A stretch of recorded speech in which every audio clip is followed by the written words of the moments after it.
On March 2, 1917, the U.S. grants citizenship to the people of Puerto Rico.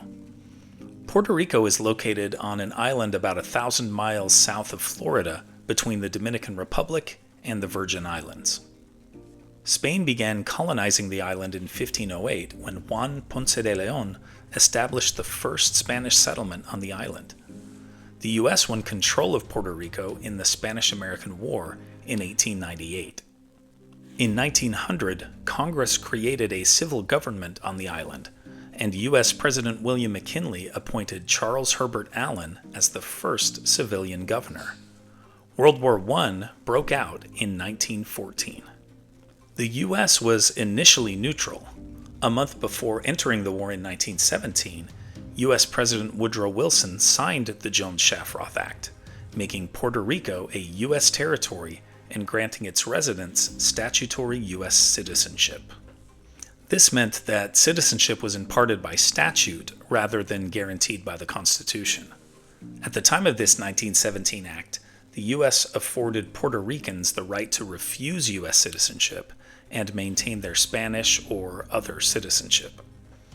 The Jones-Shafroth Act also included a Bill of Rights and set up a U.S.-style three-branch government.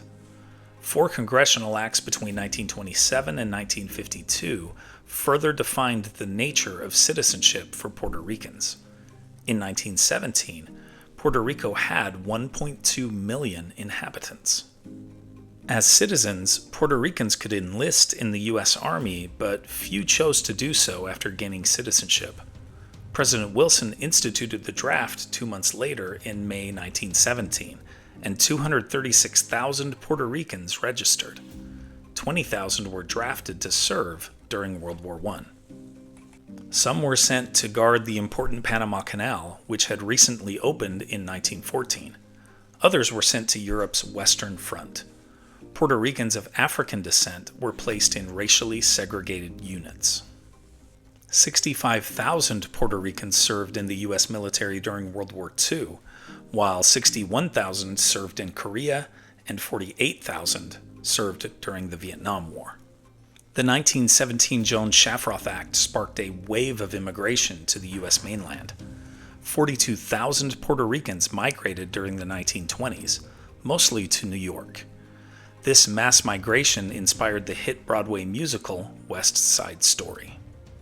U.S. Supreme Court Justice Sonia Sotomayor is of Puerto Rican descent, as both of her parents were born on the island. In 1951, Puerto Rican voters approved a new U.S. law granting the islanders the right to draft their own constitution. In March 1952, Luis Muñoz Marin, Puerto Rico's governor, proclaimed Puerto Rico a freely associated U.S. Commonwealth under the new Constitution. The status became official in July 1952. Today, Puerto Rico's governor and legislature are elected by the people. Both the governor and the U.S. president possess the power to veto laws enacted by the legislature. Judges are chosen by the governor and approved by the island's Senate. In many ways, this is similar to the way U.S. state governments function. Puerto Ricans, however, do not have voting representation in the U.S. Congress, nor can the island's citizens vote in U.S. presidential general elections, although they do play a role in determining the major party presidential candidates in the primaries. Here are other events that happened today in history. In 1807, Congress passes an act abolishing the African slave trade effective January 1, 1808.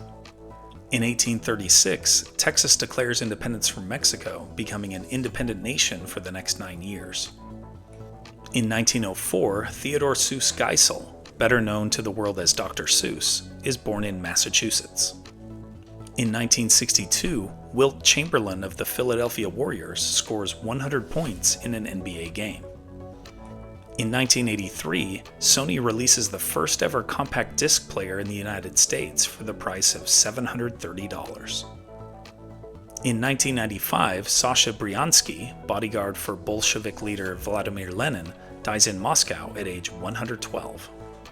In 2020, Paris's Louvre Museum begins a 4-month shutdown because of the COVID-19 pandemic. And now it's time for our Today in History quiz. How many American colonists were killed in the Boston Massacre? 5, 15, 50, or 150? Think you know the answer?